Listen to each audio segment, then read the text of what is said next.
Graceful Exchange, uniting minds. A graceful exchange, embracing diversity. Graceful Exchange, honoring God. A graceful exchange, where wisdom meets harmony in every conversation.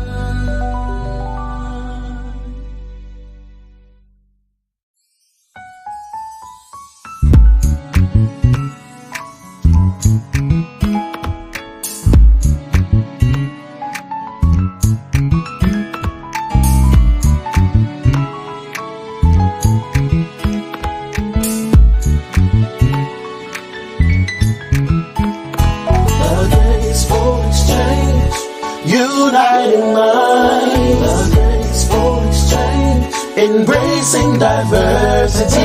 Graceful exchange, honoring God. A graceful exchange, where wisdom meets harmony in every conversation.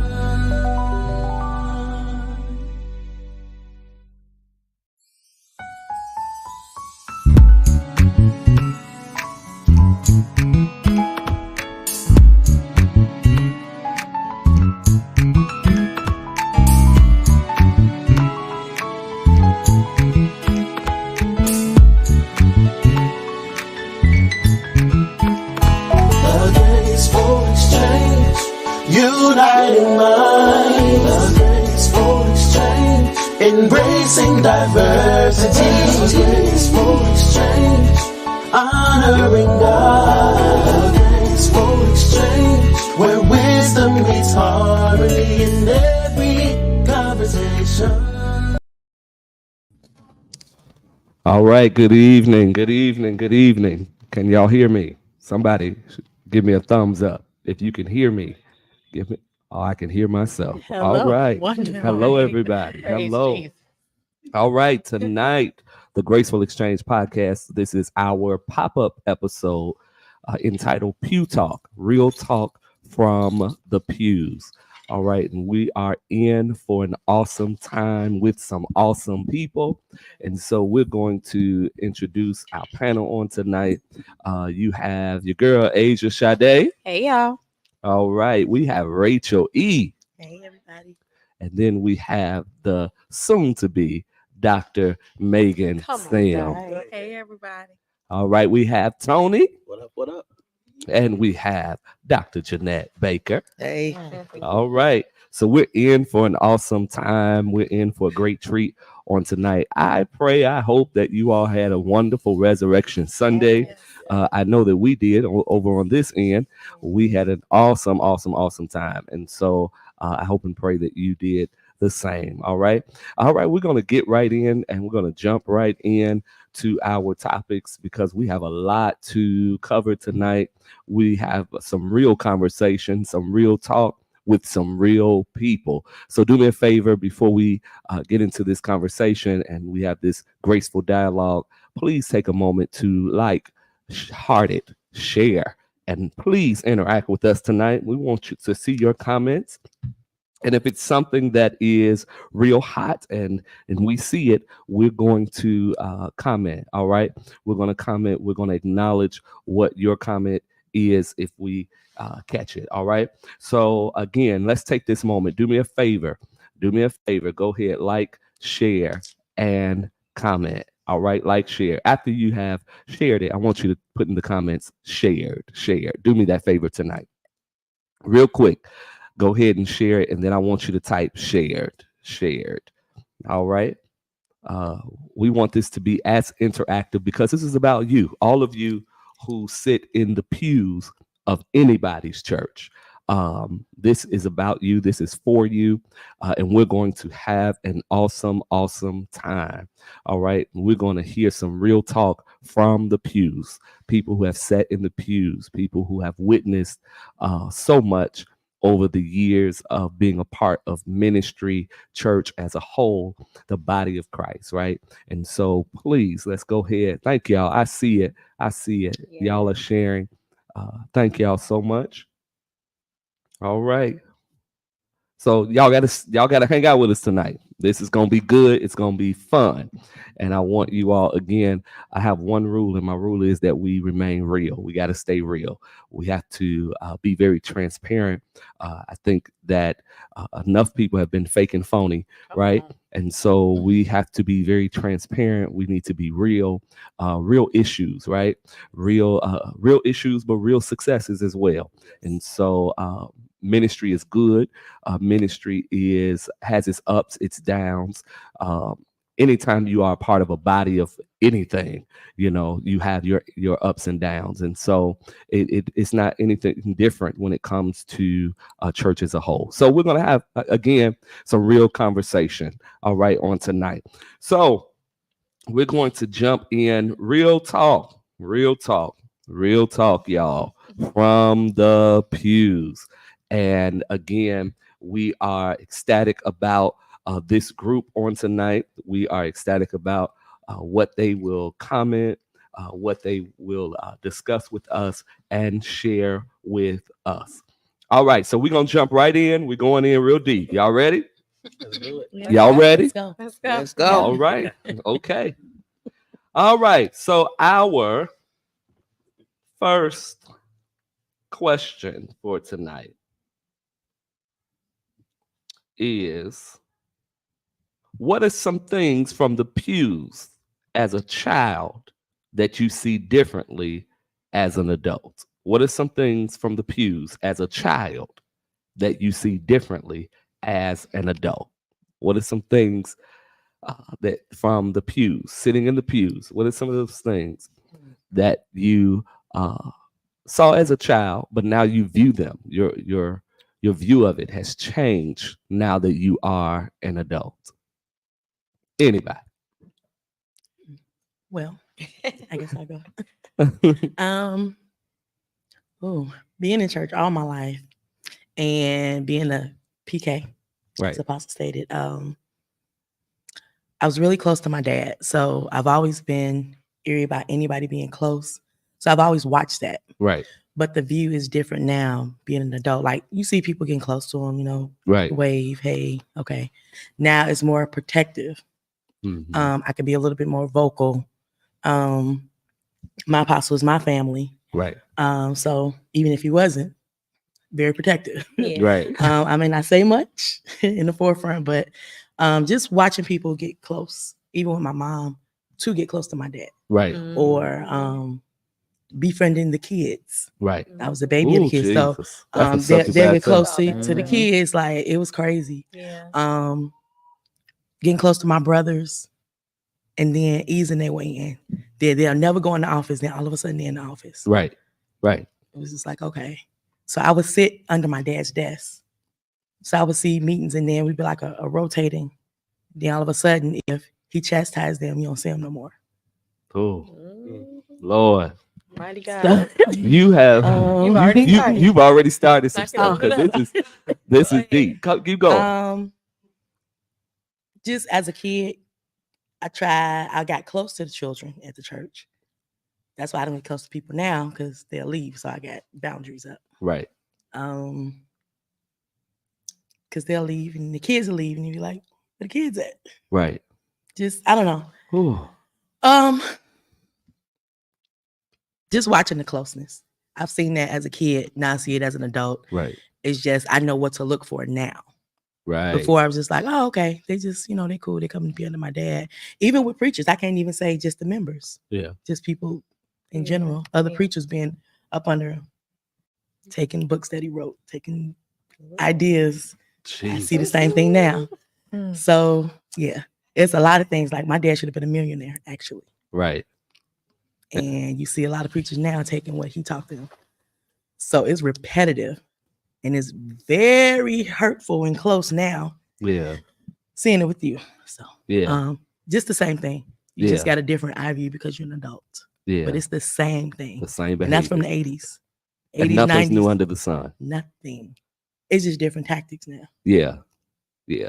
And you've walked with me now. You've been with me. Oh my God. 14. Let's see, Lauren will be 14. 14, 15 So years. 14 I was 15 visiting years. before I joined. Right. Right. I was coming with leader all the time. Right. So But you've been with me rocking it for about 14, 15 years now. yeah. About So you have 15. witnessed some of the things I've experienced as a pastor, and it reminded you of some of the things your dad, being a bishop, Absolutely. had Like experienced. mirrored. Yeah. Some of the exact same stuff. Yeah. It's scary. Yeah. Wanna fight. It's rough. It's rough. It's rough. So, Rachel, you actually, oh my God, you touched so much just in that one statement that I don't want to dig just yet. But you touched a lot right there. Anybody have anything that you want to share? This is Pew Talks, real talk from the pews. Anybody have anything on that subject that? I have something that I would like to add. Okay. The difference from what seeing as a kid and now seeing as an adult. To me, now there is more elevation of people in some spaces than there is elevation of God. Come on. And that's troublesome. I remember as a kid, everybody was either reverend or pastor. Mm-hmm. And now you name it. Everybody. Folks naming themselves, ordaining themselves, starting, seminary schools in the parking lot. Come on. Just all type of. It seems like nobody's chasing God. They're chasing the recognition. Right. And for me, that's troubling. It's elevation is a good thing, but self-inflation is not. Right. And I often wonder sometimes, like, what does the word say about that? Is this something that you were actually called to, or is this something that you just created? And a lot of times you'll see people, they'll go out and they'll launch, and it's like them and two folks. Is that what God called you to do, or is that something that you just wanted to do for yourself so that you can feel good? Right. So that's what I kind of see, and I view differently now. And it's not to say I grew up Baptist, and I attend a Baptist church now as well. So of course we had the Women's Day, Men's Day, pastor's anniversary, choir anniversary. But beyond that, it wasn't a lot, going on, and even in that, it was a respect thing. Everyone supported everybody, loved on everybody. Right. If it's the usher board's 50th anniversary, you gonna pack them out just like you did for the pastor. Right. And even with giving, I can remember like being a kid, my granny would give me my $1. Right. Put my dollar in church. And now, if the pastor drive a nice car, come on. Oh boy. they think Right. that That the dollar church did paid it. for it. The church ain't did that. Trust me. Pastors, have careers, Amen. businesses, That's so on right. and so forth outside of that. But nobody thinks that that's, he got to be taken from the church. Right. And that, just to dishonor leadership and you are that. Unpacking too much. I be bothered. The I be bothered. Like the reverence is reverence definitely is gone. gone. The reverence is gone. Focus is gone. The reverence is gone. There's no respect. There's no. Now, what's amazing tonight, for those of you that are just joining us with the Graceful Exchange Podcast, this is our pop-up episode, Pew Talk, real talk from the pews. So you're hearing this from those who sit in the pews, where they are stating that they're noticing from the time of their youth to now adulthood, they're seeing that there's reverence that is missing. There is honor that is missing. There's no respect now. And I agree. There's so much both of you so far have unpacked. This is going to be good tonight because y'all already started. Anybody else have anything on that note? They hit it. I'm telling you. But I will say for me as well, the level of respect is different. Yeah. And it could be because being a child, you don't see a lot. So maybe my view is different, where it was still the same. Maybe I just didn't realize it. Yeah.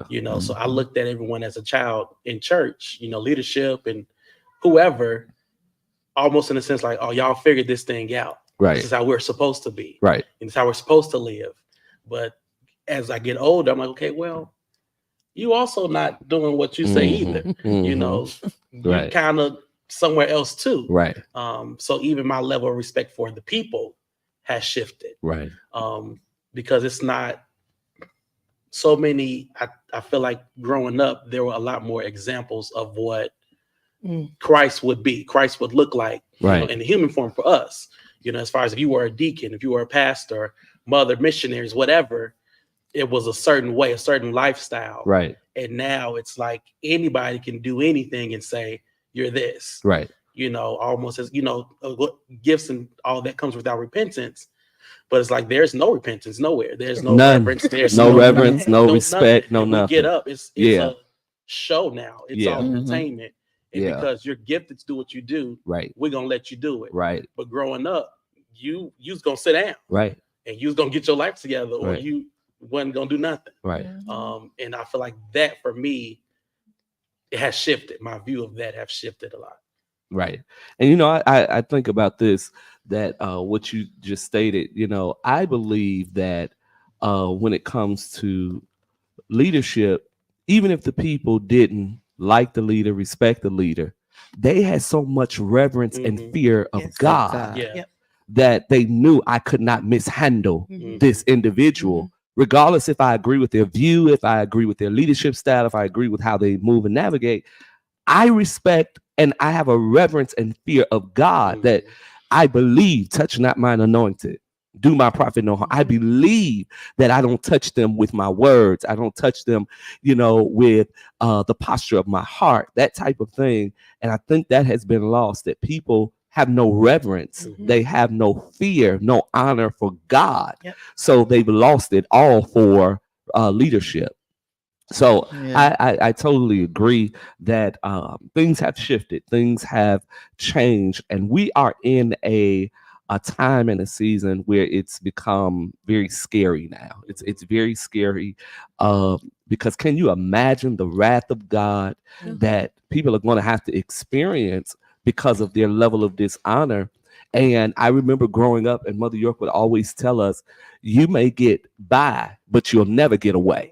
And people I don't think they really get that, grasp that you may get by for the moment, for the season. You may feel nobody knows, but the eyes of the Lord are in every place. I ain't trying to preach tonight, but God sees it all, right? Yes. And so you may get by, but you'll never get away. You got to pay. There's a consequence. There is a punishment and there is a result to every action, and there's a consequence to every decision. And so I think if people will fall in love with God again and kind of reverence him, honor him again, that they will move a little different. They will move a little different. Yeah. So I like what Rachel said, not to kind of, to change the subject, but not so much, but she had stated that people will do what it takes to get close to the children of the pastor. And this is something she saw as a child and being a PK. I think that's deep too, right? Because over the years, I've been pastoring 20 years, and over the years, I've witnessed people purposely have an agenda to get close to my children, right?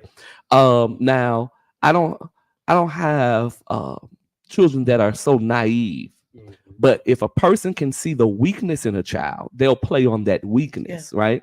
Meaning if you have a child who needs and wants attention, a person would give them that attention just to get in. Now, I've experienced, and I can only talk about me, as I always say, in my pastorate, I experienced where people would grab hold to my children.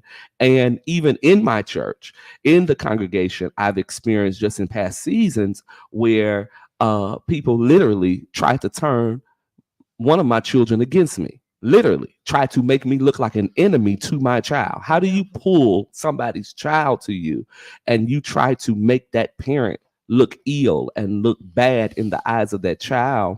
And then you get in their psyche and you get in their mind and you try to make them look at their parent different from what they know their parent to be. Because at the end of the day, your children live with you, right? But sometimes they can be so hungry for a connection that they'll sometimes fall prey to people who are playing on whatever emotion or whatever it is that they feel they're lacking, right? So you do have to be very careful, because people they'll get close to your children for not for the positive or the good. They get close to them so they can kind of interrupt something that, so sometimes it's jealousy.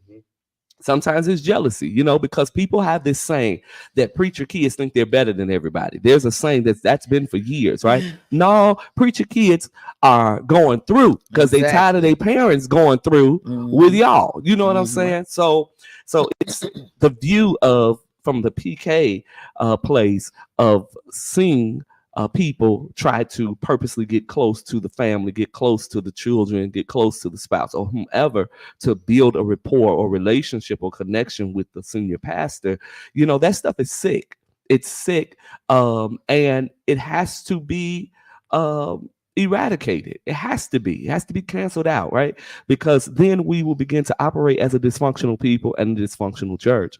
And then you may mention as a child, your relationships shifted because you got used to children, building connections with children, and then the parents leave the church and take the children away. Now, my children have spoken on that because they've gotten very close over 20 years, if you can imagine, with children that come into the church.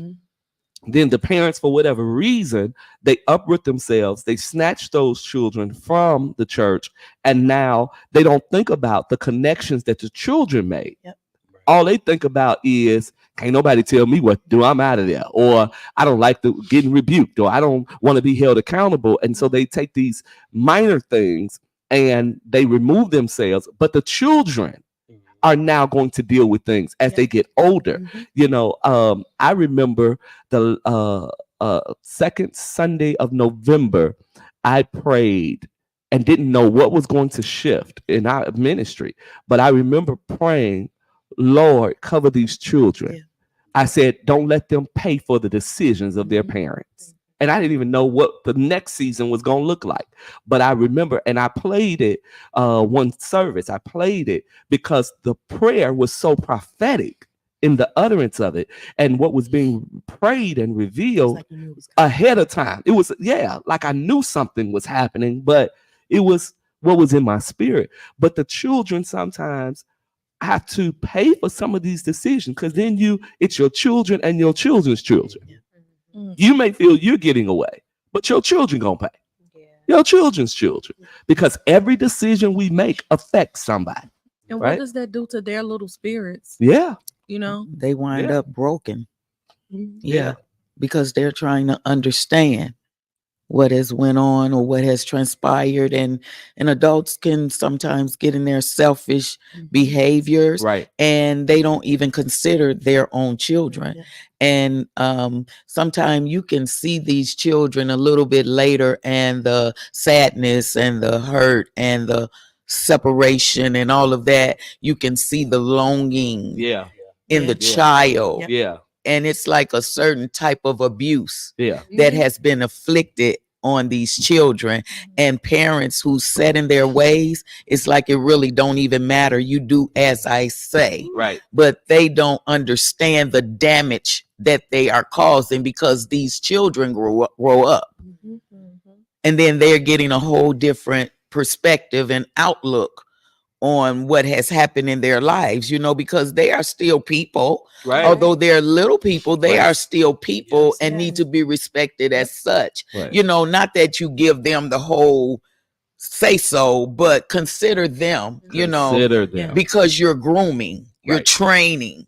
So you have to consider them and their feelings as well. And sometimes we as parents have to step back a minute.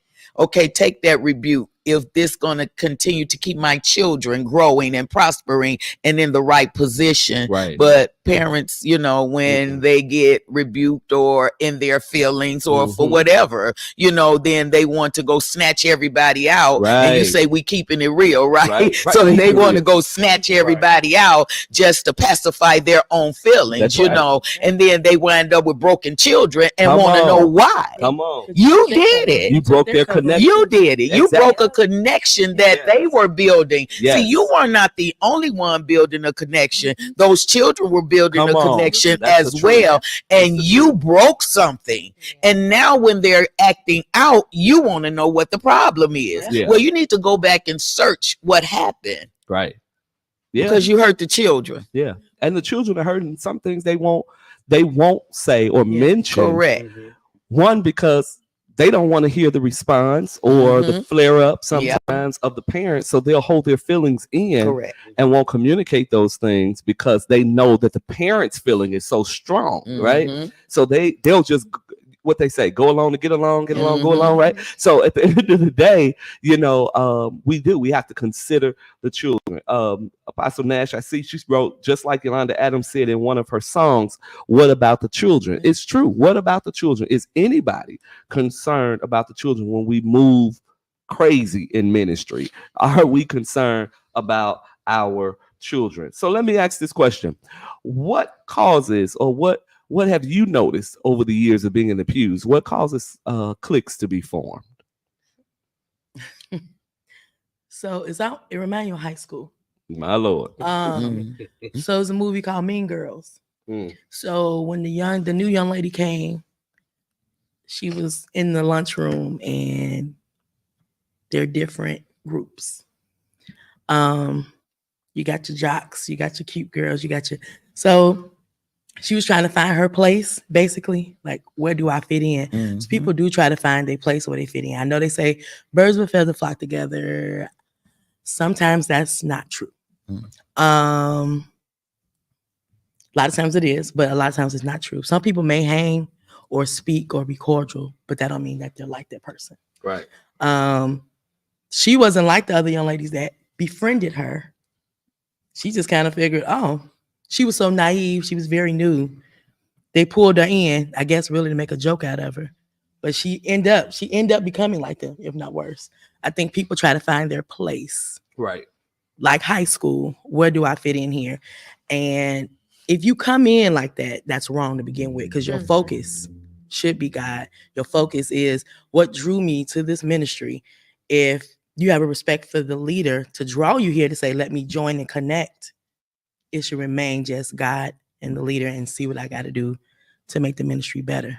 When the focus is off, people join in and then just get grabbed. Some people in the ministry assignment is to grab people as soon as they come in because they're new. That's true. When you new, you fresh. You like fresh meat.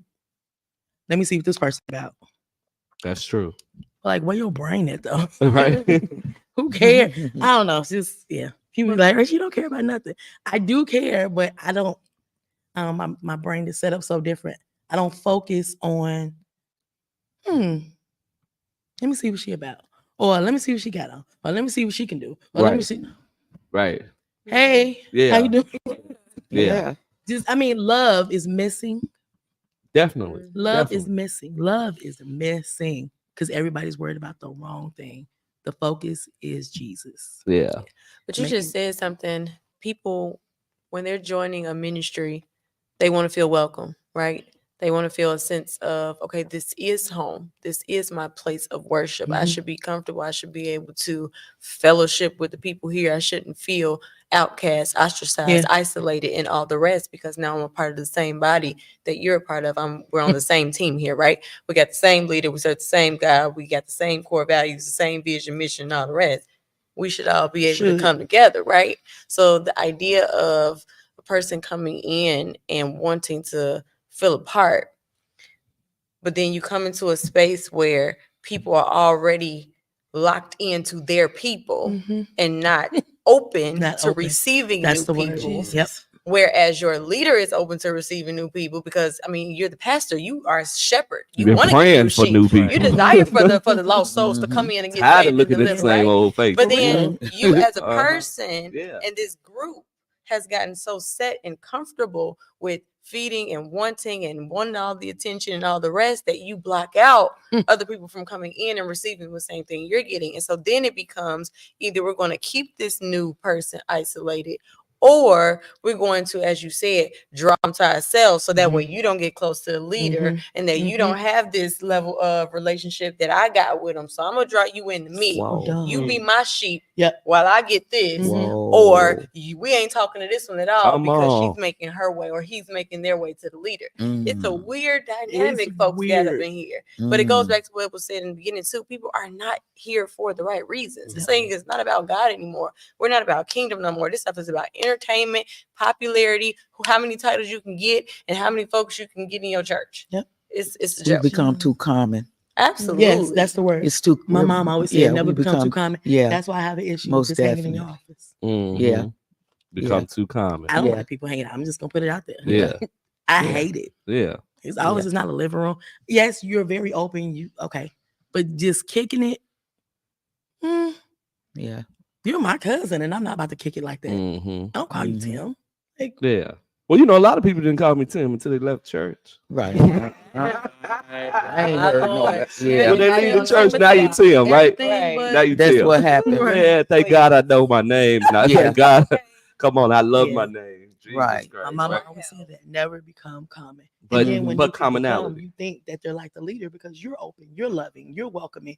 Then you're like, well, what's wrong with Now- these people? then? Who these folks? But you know what? happening? I've heard that over the years where people say and have said that people are not like the leader. Like, you expect people to be as open and embracive and all of the rest that as the leader is. Like, I don't know, just talking about our ministry, I don't know how many times I've gotten up and I say, with loving kindness have I drawn thee. Loving kindness, that I've driven, probably holes in that. With loving kindness have I drawn thee. But you'll still come across people that don't know what it means to show love or kindness, right? And being kind, you don't have to be saved to be kind. Oh, That's right. I mean, come on, to even love, you don't have to even, Exactly. be a person that come and jump, shout, and speak in tongues. This is something that you should have been taught at home, how to love, how to embrace, how to abide and connect with people in a place of peace and joy. But I find it that oftentimes that people they become common to the point that they have no honor, they have no respect.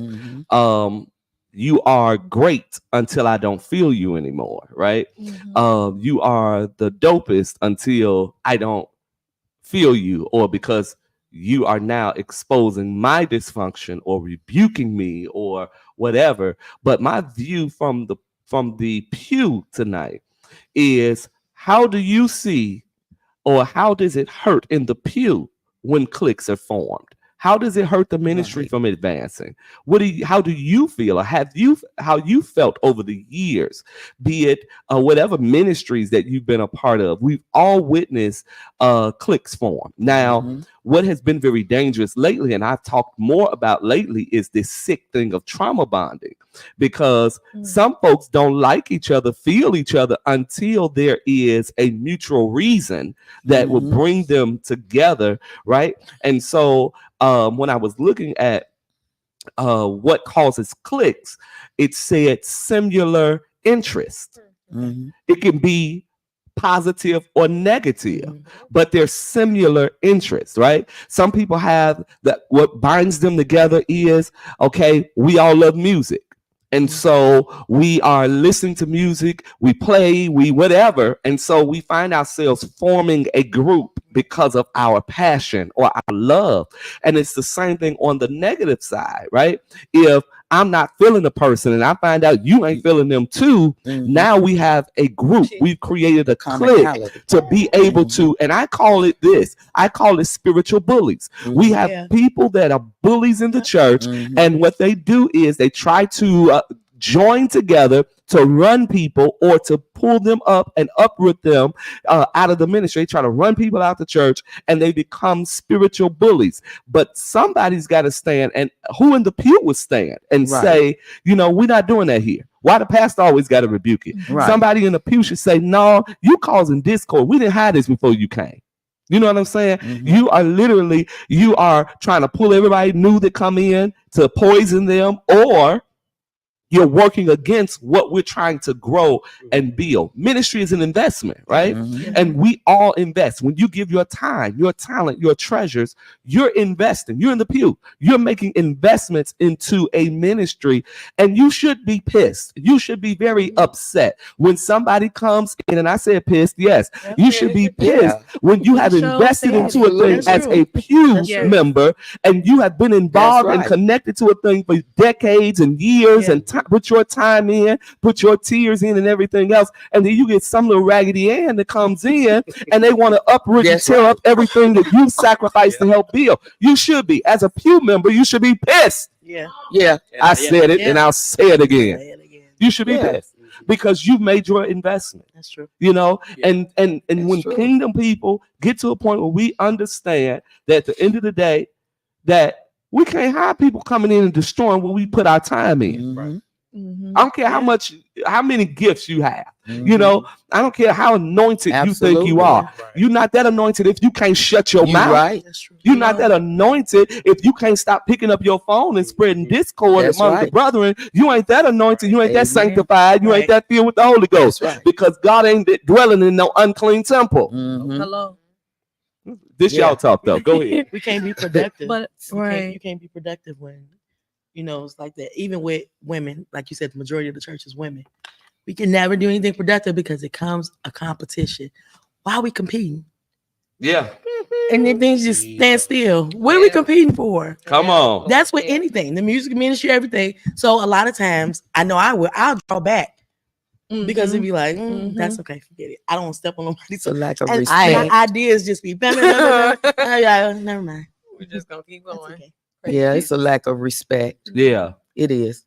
It's a lack of respect, and it's like, and to be honest, when they do that, it's like trying to win the approval of the pastor, and you want to show that you're in this area higher than this, and it all becomes a competition, right? And it's disrespectful, you know, that people will not just calm down and operate in the area that they were blessed to operate in, and stop blocking people or trying to block people that you're fearful of, right? So that they won't do what they're called to do. Right. Just step back and do what you're called to do, and allow other people to operate in the area that they're gonna operate in, and maybe we can click together like that. Right. Maybe we can lock together like that. Maybe we can grow the ministry like that, and stop fighting against one another and blocking one another and trying to, like, you do so much, and when someone else try to do something, now you're blocking them, you know, and that's out of order. We're here for a common goal, right? And that's to support the apostle, the pastor, the preacher, to support them, but all in all, to do the work of the ministry, to do the work of God, to, you know, to win souls. And we fighting against each other. Right. How we winning souls? It's a problem. Right. You are no bigger than me. I am no bigger than you. We should be working together. And even when you see that from the pews, it's happening because we're fighting each other in disrespectful ways, in disrespectful places, and we're fighting each other, and we can't grow. We're stifling the ministry, and it's just think about terrible. What was just said. So people who have the heart, the mind to work and to want to serve, to want to help, they gonna pull back because of your issue. So now we're hindering people from being productive because you feel the type of way, because you don't want them to shine in who they are, because you know, whatever your issue is, you are making people who ain't even competing with you. Right. I'm not competing with you. Absolutely. There is no competition on my brain. We're all supposed to be working together. But you're in this secret competition with me. So now you've got people who would like to help, who have the heart to help, have the heart for a leader. You got them pulling back. Right. Because you so busy trying to make sure that you stay on top of something. Exactly. And you're not even doing it well. Right. And that's what Rachel just said. And so someone like her will just pull back. I'm like Rachel too. Even as an apostle, even as a doctor, even as I'm going to pull back. If you want to shine, shine. Right. Because when it's my time, God is going to elevate me to that space anyway. But think about this. Think about this. See, the good people pull back. Yeah. And if you're pulling back, it hinders the train from we all did forward, at right? first until you find your place. So now we all pull back at first until we find our place. To continue forward. You got to push forward because sometimes that's the assignment. And the assignment is that people will come in and they will smother a thing that it'll no longer grow, advance, mature, or become. And so the enemy will use people as an assignment, and he'll plant people as diabolical demons and all kinds of stuff to be able to smother a thing and keep it from advancing forward. So we got to identify those who have a keen eyesight and have full discernment. We've got to identify this stuff, and we got to identify those who have that on them, that spirit, and that carry that assignment. And we have to go harder. Because we should never let them anybody come into our setting, our atmosphere, and cause something not to flow, not to work, not to advance, not to grow, right? Because what we carry ought to overpower whatever they got. Absolutely. So we pull back, but we got to stop pulling back and start pushing forward. And the harder you go, the more uncomfortable they become. Yes, they do. And you know what too? I think that play a big part in it, Apostle. It's like when you're new and you're coming into some place and you see that first you have to find your niche. You know, because if you coming into a place like, say, Rachel, you've been here 14, 15 years, right? You find your niche in a place, you can see the ones that's stepping back and the one that's blocking them from stepping forward, right? And so, as Apostle stated, then if you can see both of those, then you step up and help. But if you just came in a year ago or 2 years ago, right, and you filling this situation out, and then you see that, then you step up or whatever. But if you just coming in, you have to step back until you know. Until you discern, get a clear vision, discern as to what's going on. But stepping back should never cause you to stop. No, absolutely not. No. Because you can step back, which is pull back, but you continue to progress and go accelerate. You just slowing down to kind of identify what's going on. Who is who, what is what. And how I need to move and navigate. Exactly. Right? Yes, sir. Yes, sir. I completely. Yes, sir. Yeah. Stop. But I see a lot of comments, like a lot of people they'll say that they pull back, they stop, the thing is, I'm glad you said what you said, because like at the end of the day, even if you're pulling back, you should never stop progressing, never stop working, never stop serving into some capacity. Don't let it debilitate you to where you're just doing nothing, because then you're not helping the leader. Then you're not helping in no capacity. It doesn't give you the opportunity to grow. And then beyond that, I like to think that sometimes people start using that as an excuse, because now we lazy and we don't want to do it. Now we just got into a place where I'm just gonna keep blaming the who's and the what's, because I really don't feel like doing it no way. So it comes to, maybe that's how it started, but then we get comfortable in that, and then we no longer want to keep seeing it build and move forward. Or you get to a place where some people, like you said, which I think is what you're saying, I don't want to fight with y'all, I don't want to wrestle with it, I don't want to deal with that, right? But when I came in, because we can only talk about ourselves, right? When I came in, the church was just reopening from COVID, and so there was no me trying to figure out none of that. It was only ministers here. So my brain was nothing to the capacity of let me figure out who's who and what's what. My mind was, okay, I just left a ministry and I'm coming in to serve. I know that I don't want to sit down because I was working before. I don't have the mind to sit and do nothing. I want to work. I want to serve. And literally, I saw a whole different dynamic of church as it began to open up.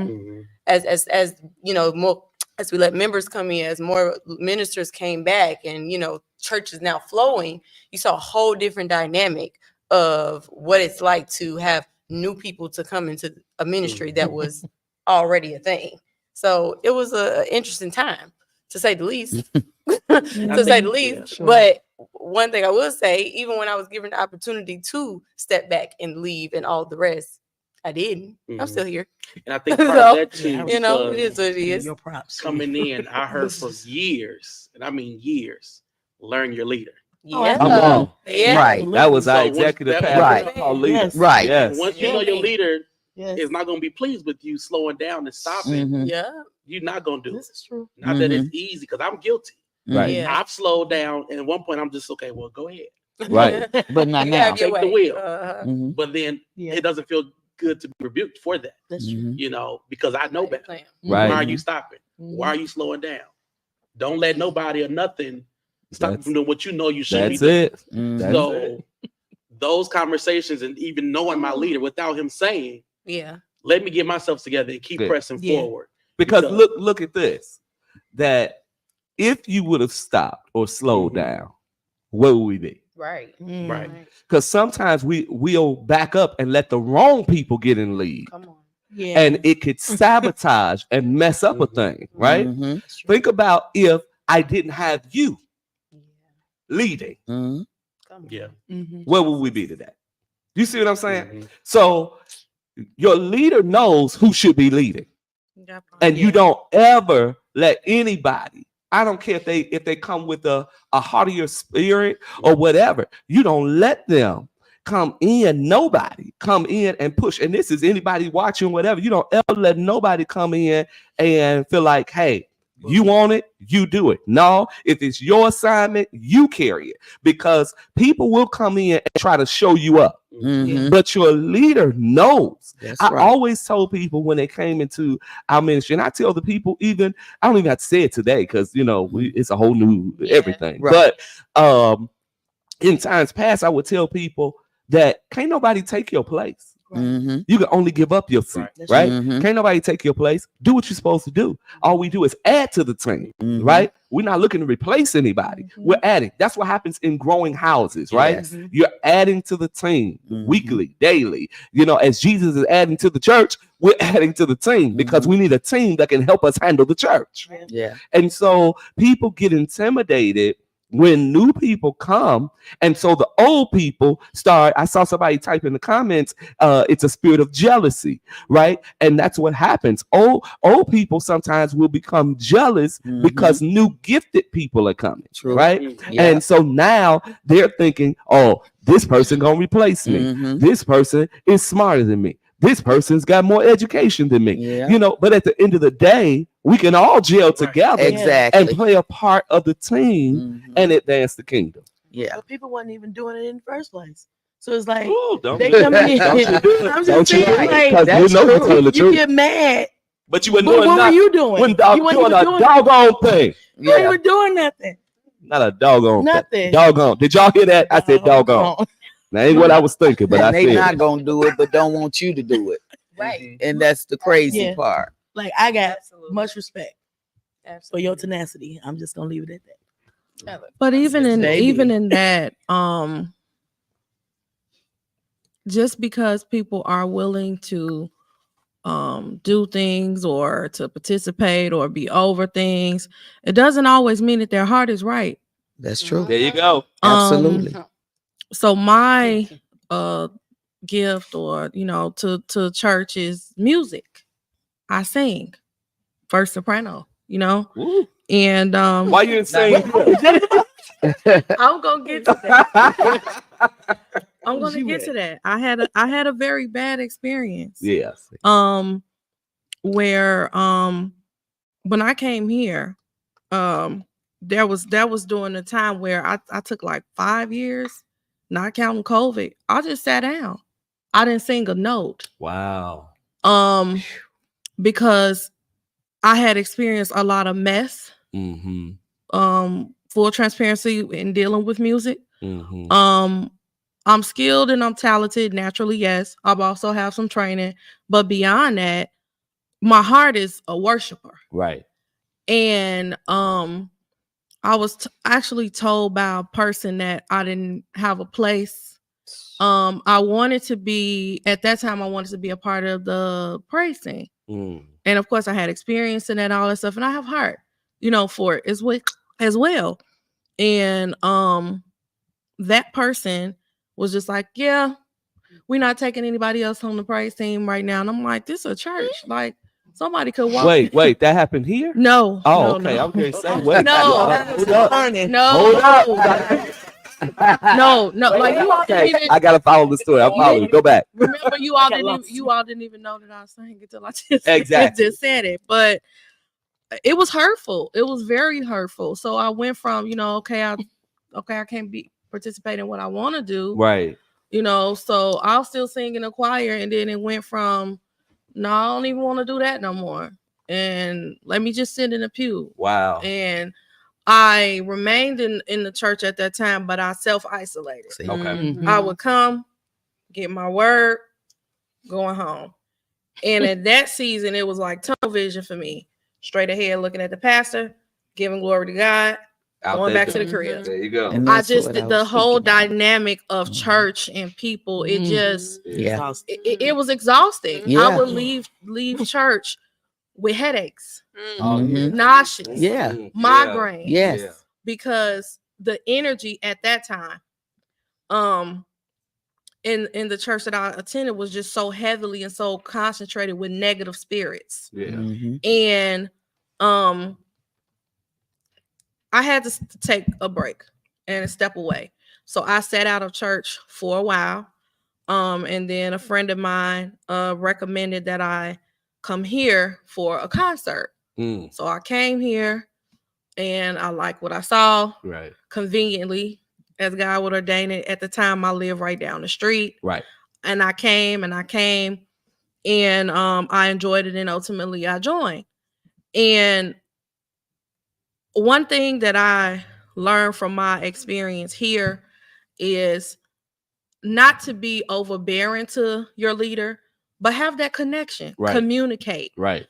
Just because you may work a Sunday or whatever, don't mean you leaving the church. Right. You just have to, you have things that may have come up or may have going on. But I feel that, the time that I was here in Covenant, I enjoyed it. And I don't want to, jump too far ahead. Mm-hmm. But even when seasons changed, there wasn't a big old, because I've seen people do this big old Facebook announcement. Right. Seasons change. God is elevating me and moving me forward. Right. And I can't turn back and be like Lot's wife and all this extra stuff. There was none of that. Right. I communicated with you. Yeah. I communicated with my now pastor. Right.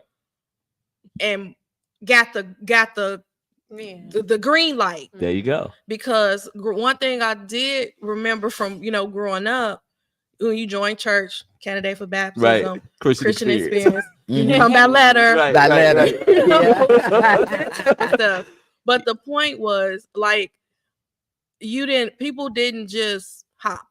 Right. Right. And even in that, they hopping all over. That was like the Easter Bunny. But even in that, I had and I still have that level of respect for you. Right. That level of respect for my pastor. Right. You all are both ministers in the gospel.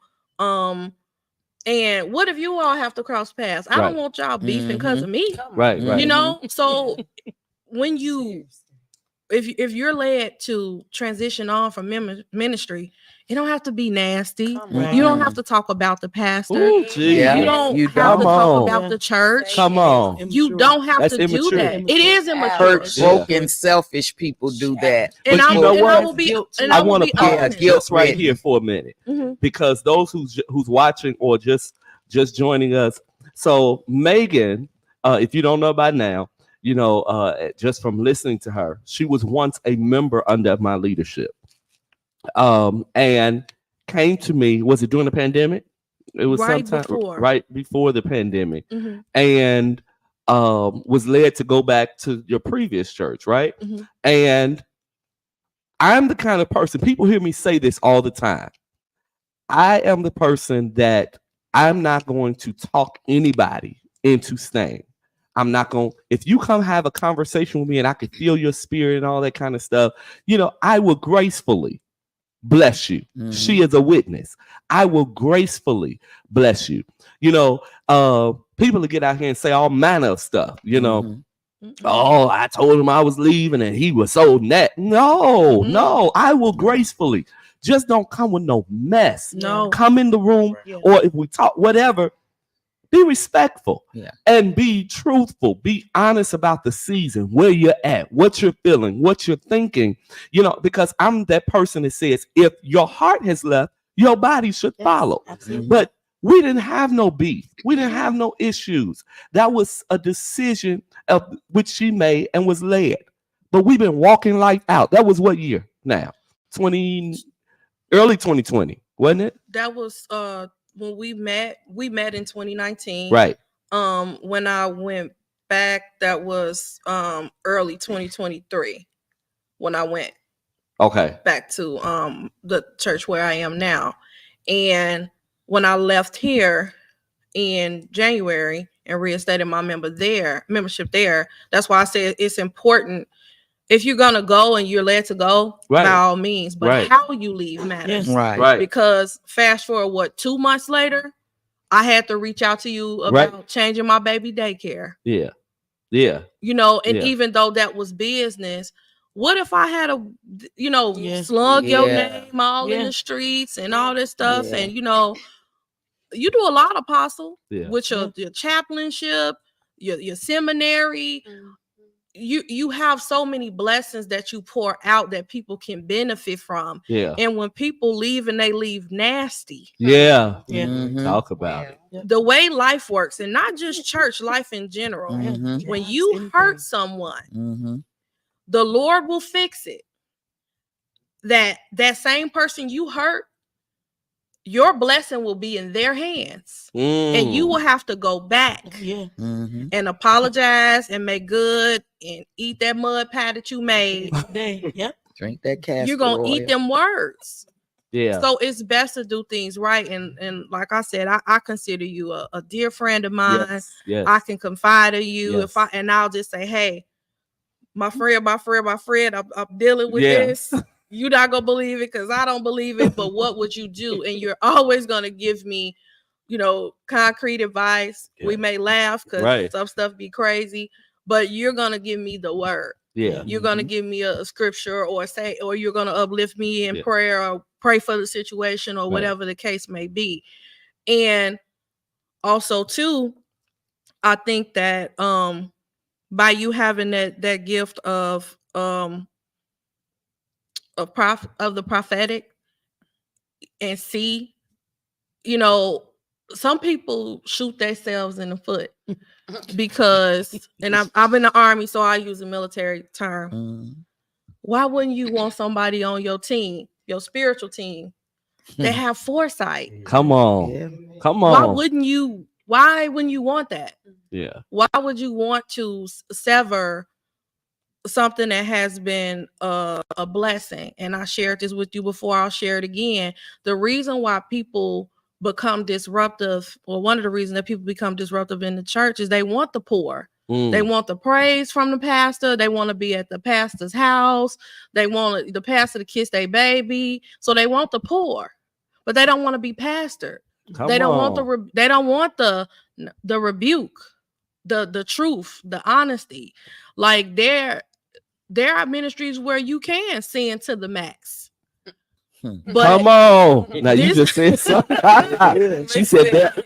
Y'all didn't hear that. She said there are ministries where you can sin, S-I-N, to the max. And people will go where they can be comfortable to sin to the max. They will sin. Keep there talking. are spaces where you can sin to Come the on. max. But one thing that I can say, full transparency, when I came here, I was dealing with some stuff, and I shared this with you. That required deliverance. And a lot of people run from ministries that have a deliverance component to it. Everybody want a word, and they want to stand in line and all of that different stuff, but they don't want those things that are not pleasing to God to come out. They're comfortable in their mess. It's okay. It feels good. All bad stuff is pleasurable. It's designed to be that way. Right. But what is it doing to your soul? And when you have a leader that sees that and that will call you out on that and say, hey, you might want to rethink some stuff. Now you church hurt. Right. Yeah. Right. You know, now the pastor is this mean, evil person, and his wife is a wench. Right. She's nasty to everybody. Right. Right. You know, that there people are. So to your point, there's no conviction. There is no conviction. But to your point, like when I see things like that, it may not always be best to step back. But Apostle's my friend. He know I haven't been delivered from the spirit of slap. Right. I'm working on that. The spirit of slap. Because some people will, you know, when they hurt your leader or your fellow, the person to your left and right in the pew, you'll be fighting mad. Right. And who's trying to do all that in the church and all of that different stuff. So it's a lot to unpack. But so let me ask you this. You good in my book. That's all. Come on. That's what I was going to say. So because sometimes people don't believe that members and pastors can disconnect and still be okay. You know, you were here for a season, you disconnected membership, but you've remained a part of my life. We've never had any issues. I've never mishandled you or anything. Always been there. We stay in touch, right? Yes. So I want you to share, how was I as a leader for you? I want to hear from the pew. How was I as a leader for you? Supportive. I remember particularly when I got pregnant with my daughter. Yes. I'm not married. I was sending to the max during the pandemic. During the pandemic, I was sending to the max. Lord help. Well, I wasn't social distancing, but when I got pregnant with my daughter, and that goes back to, you know, that reverence from childhood. Oh, I was scared. Oh, I was so scared to tell you. Yeah. Because I'm like, Lord, you know, even though I'm a woman, I'm 35, you know, I'll pass know I'm not sitting in the corner twiddling my thumbs. Right. But I was ashamed. Like, Lord, now my pastor gonna know I'm having sex. Right. And, right. And all of this, you know, stuff. I felt like a little kid. Yeah. But when I told you, you told me, you know what your Bible say, and so do I. But it's my job to pastor you, not to beat you over the head with the Bible. Yeah. He said, despite the circumstances in which the baby came, that doesn't mean that the baby is cursed. Right. You know? And I instantly felt just relieved. But again, I had so much respect and so much honor, but you know, eventually I'm gonna get big. You gotta, you gonna know I'm not just, you know, keep on eating, but you know, you gonna know something. The jig is gonna be up at some point. Right. But you pray for me. Yeah. You know, you prayed me through my, pregnancy. Yes. You know, and all of that stuff because she had to be a miracle because I was told I couldn't even have children. Yeah. You know, so I was able to have a peaceful pregnancy, a restful pregnancy. It was COVID during time. So of course we couldn't see each other, but you checked on me, you know, and even if it was, before the pandemic when I would miss a Sunday or two, it wasn't like you banished from the church. No, I communicated.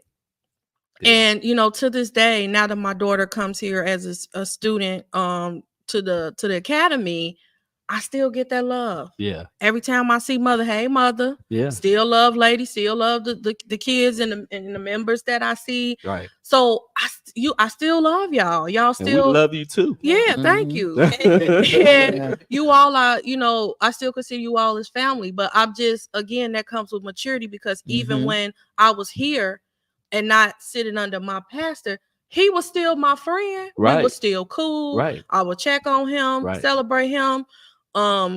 when he was be doing things in his professional capacity in law enforcement, I'm going to the cop on the rooftop and buying coffee and supporting in his town because he, you know, he was and still is my friend. So there's still that respect, there's still that honor. It don't have to always be nasty. And I think that's the point where it bothers me because I see it. It's like, even if you don't flat out say it, the subliminals. Come on. Right. Yeah. But when you was loving on folks and ordaining folks and elevating folks, you was good. Hello. Paying bills, doing all types of helping stuff. them go on vacation. And pastors do these things. Pastors give. And they'll give out of their own pockets. You know, people will take, you know, stretch you. Right. People will take. And don't even consider, you know, don't even consider that when it's time to depart. And I just feel like it don't have to be like that. I don't have anything bad to say about you. When I was away from my pastor, who's my current pastor now, I ain't had nothing bad to say. I came to you. This is where I came from. Have you all met? Oh, I think you all would be cool. Hopefully you all can connect one day. And we crossed paths at the gun range. See? And shook it up and all of that. Yeah. And one day, you know, I hope you all can unite in ministry in some capacity. We just tear the flow up. You got insurance, you know. But it don't have to be nasty. And when people don't realize you curse yourself. That's right. You hurt yourself when you speak ill of someone who has blessed you. Come on. Because of those malicious intent. Yeah. You got to make all that noise. Purity. You're guilty. Yeah. So you guilty. Now that's when true. you make noise, you're guilty. Let me hurry up and get in front of it and say this. Yeah. Lies are loud. Yeah. Lies are very loud. Very loud. You don't have to. You're making noise for chill out. But what's crazy is it's those who lie that's always talking about truth. How you gonna be a habitual liar? I said habitual. I didn't say the curse word. I said habitual liar. How you gonna be a habitual liar, but then want to be the one shouting truth? I'm a truth. Because they have to have walker. I'm a truth. No. Jesus is the truth. Yeah. And if you live in him, you don't know him. Truth comes from you. He said a liar would not tarry in his sight. That's right. But at the end of the day, it's exactly what you said, where there's so much dishonor, right? Where people have to be nasty, you know, when they disconnect from a church that really was a blessing to their life, you know. And it's funny to me, though, you know, I'm that kind of person where it's funny because I constantly see when Facebook pop up all the memories and you see all the memories talking about you the dopest pastor. Ooh, our church is the bomb. I this, that, and the other. How did that change in 24 hours? You know, it doesn't. It doesn't change. So at the end of the day, I know I'm still the dopest. I know that our ministry is still popping, right? And actually it's on a whole nother level now. Right. But it's like when you have to, as Rachel said, hurry up and get ahead of the game and start talking and screaming and all of the rest, because you need to pull in people to believe your lies. But you know what? Like I said a while ago, that you know you don't understand it until it's happened to you. And then they want to unfortunately take people out of character. There are some people who purposely. They want you to say something about it on Facebook. They want you to post a subliminal. So they poking. In my personal life, I allow, and I'll use this because there is a correlation. I allow someone to stay with me rent free for 4 months. Then man, they cheering, okay? And didn't pay a dime, didn't ask for a dime. But when it was time to separate because there was so much disrespect, now all of a sudden my house nasty, my baby dirty, just a bunch of foolishness, right? I said, well, if my house nasty, you stayed in my nasty house and didn't help me pay none of these nasty bills with your cheering for 4 months. So if it was nasty, if it's nasty now, it was nasty then. So that's just an example. And my house is not nasty for the record. Right. But the point is, when people separate, it's always the worst thing. It's just like when folks borrow money. Yeah. I say they come to you crying and they leave clowning. Come on. That's right. Come on. Yeah. Because now, now your $50 is funky. Yeah. Mm-hmm. Yeah. Your little $50, right? It was big when you needed it. Yeah. But it's the same thing. And there are people who will mistreat you because you can take it. Yeah. You got it. Yeah. You good. Mhm. It's that there will be in your face, receiving from you, benefiting from your gifts, and disliking you and hating you, at the same time. And if you've, I know you experience it, in the church, right? But the church is symbolic of your home life as well. Yeah. The phrase sleeping with the enemy. Yeah. Just imagine somebody in your space. Yeah. Who don't like you, who look you in your face every day. Yeah. And you just so great. Oh, I'm so grateful for you. And the minute you turn your back, come on, they just is jealous, right? And it's terrible. So if this is things that we experience as regular humans, I can only imagine what the men and women of God experience and carry in dealing with, the church folks, right? Because there are some people, they don't come to church for the right things. They want to, buck and dance and all of those things. And there's nothing wrong with that. But it's okay to just, wave your little hand too. As long as your heart is right and you're doing it for the right reasons. And we're here for God. And sometimes people, they just lose sight of that. Right. And it becomes about self. And it's, I want to get close to the ministers, or I want to get close to the people in the choir, and I want to be close to the pastor and the first lady. They want to just belong. Right. Even if you look at, Maslow's hierarchy of needs, acceptance. Come on. Relationship is one of them, Yeah.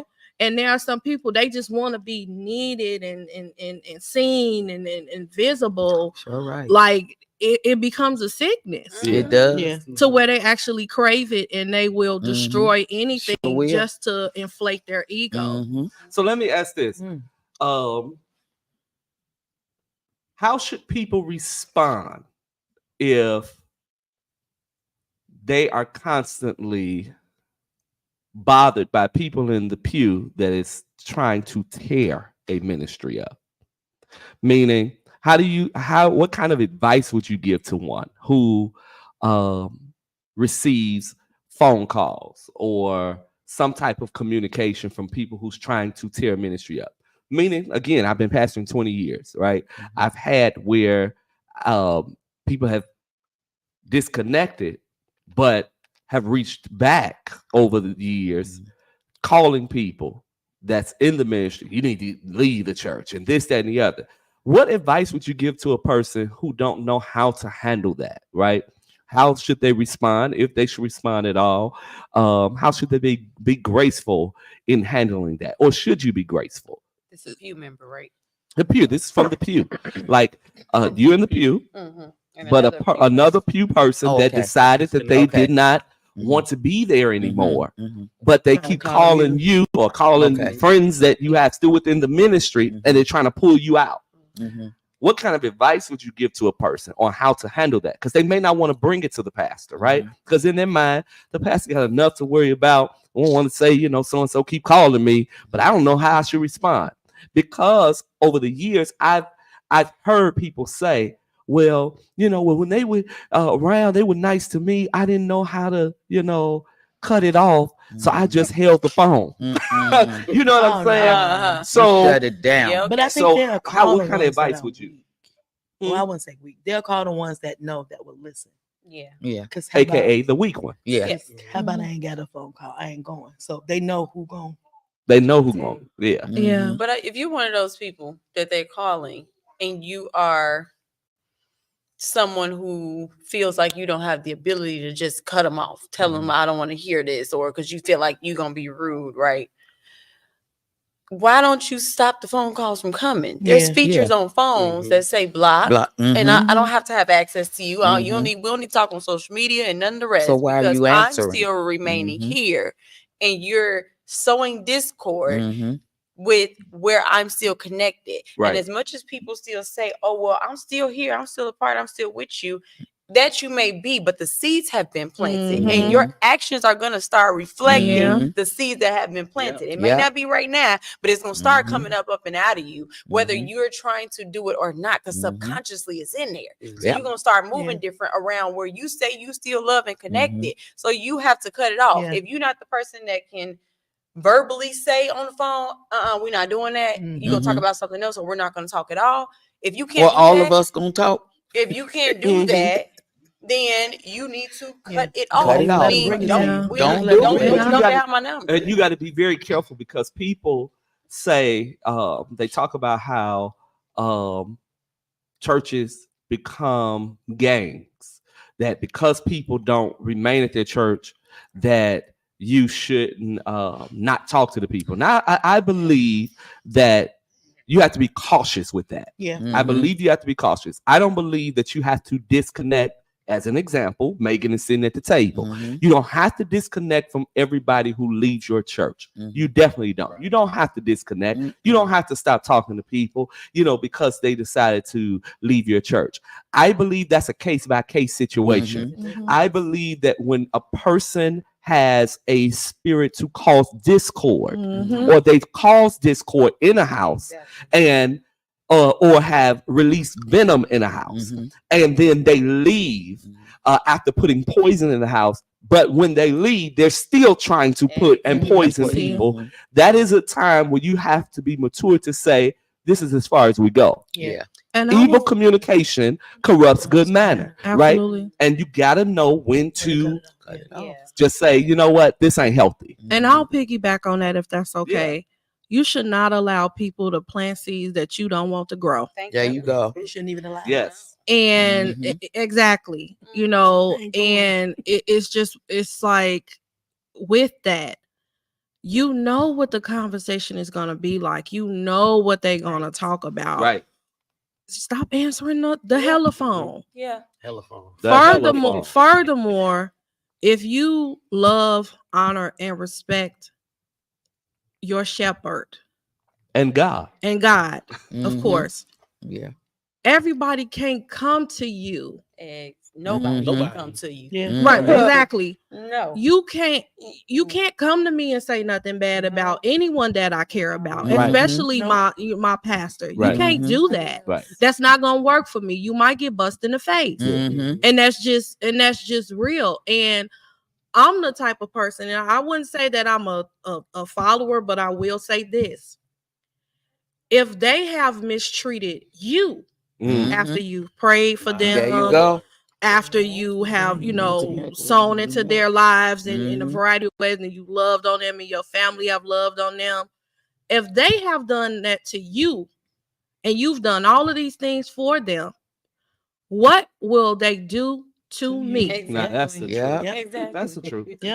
I'm the type of person, for me, integrity is so big. Me too. I have known, just in my personal life, of women who I found out, who were my friends, I found out they was cheating on their husband. I immediately severed that connection, because if you will lie to, hurt the person you took vows with before God, and you're in spiritual covenant with them, what you gonna do to me? I don't mean nothing. That's true. But you gotta think about it. When you talk about, like you said, it's circumstantial. It's situational. Megan, you come as often as you please, because y'all good. You have no beef, no smoke with my leader, right? Someone who has left here the wrong way, we ain't on the same. I don't care how many times you say hey to me and ask me for a minute in the seat. We're not cool. We're not friends. We're not hanging. We're not nothing. I don't have anything for you, and I don't want anybody on this live to ever get it twisted. We're not. I don't have anything for you. I don't have nothing to say to you, because I know what you did, how you moved. And I think it's different once you could, again, see it from not just a pew member. because sometimes pew members only know and get so much. You only get the pew side of the story. You don't understand the heartache of the leader. You don't understand. You don't see the damage that's being done back here just because he gets up there and can still give you the word, can still prophesy, can still lay a hand on these same people, right? So he's holding it together for the sake of still standing strong and being used, right, by God. Then also you got to see the other side of the thing. So I can't rock, roll, none of the rest with nobody who has already done the thing. And then you got to think about it. It's big name preachers who ain't done nothing to the extent, nowhere close to near to what this apostle has done for the people that I've seen in just 3.5 years. Y'all, they gonna go hard, toe to toe. Don't let nobody say a thing about their leader. They going in, and the leader probably don't even know their name. Don't even know. Don't even know their name, right? So you think for 1 second that someone who is actually close to me, has been with me to my brother's situations and circumstance, has stepped in, prayed with my mama and all the rest, and you think I'm not finna go hard for that? Y'all better go on. But again, they ain't trying me. That's what I'm saying. They know. Because that's my point, though. They know. You can't even play. I don't know, Minister. They sound like you ain't been delivered from the spirit of slap neither. I be trying to hold this down. He told me not to do it. Hey, that's my kind of carrier now. But no, because they know who to go. But it's true, because at the end of the day, I guess your understanding is a little different too, because you work administratively and you see the other side, and she knows a lot of the truths to the lies, right? That people, so you get to see a different dynamic.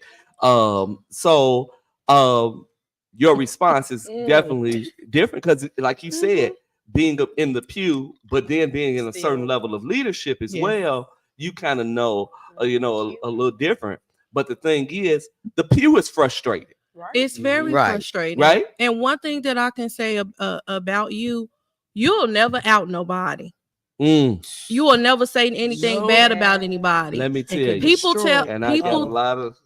tell on themselves. I got a lot of proof to out. And me personally, got a lot of stuff to out. Personally, I'm observant. Yeah. And once I connect dots, I'm like, oh, really? Let me go ahead and disconnect from you, because if you'll do this, and even if I don't know the extent, I know what I've seen publicly. So if you've done these things publicly to bless people, I can only imagine what you've done in private. Yeah. So before you even, I don't want to see what you got to say that's adverse about this person, because I may not know the full extent of the truth, but I know what I've witnessed that they've done. And for you to, discard like they just nothing. I don't appreciate that. As your friend, I don't appreciate that. I'll be bothered. Yeah. Now, anybody and if we talk about even just our ministry, anybody who's been a part of our ministry for any sake of time can attest that this is a house of blessing. Right? Absolutely. Yes. And if you've been a member here, you've been blessed. You've been blessed. There's been a lot of Sundays that people have been blessed, and we have not put it out there on Facebook Live and everything like that. There's been times it could be a Wednesday. It could be anyway, any time of day, a day of the week, any service. There's been services where I've literally written checks and blessed people in the congregation until my checkbook was empty. There's people that I paid cars off and done a lot to bless, right? And when those same people dishonor, the pastor feels away. However, the people in the pew feel away. Sure, right? Because in their mind, they're saying, "Oh yeah, how dare you? This man just stood you up, right, and blessed you, just stood you up, and this, that, and the other, and you already had something within your heart to dishonor. People in the pews are sick of the folk that sit in the pews and cause so much havoc. And then if you leave and shut up. Right. I mean, Especially if you're happy about I've never seen disconnecting. so many people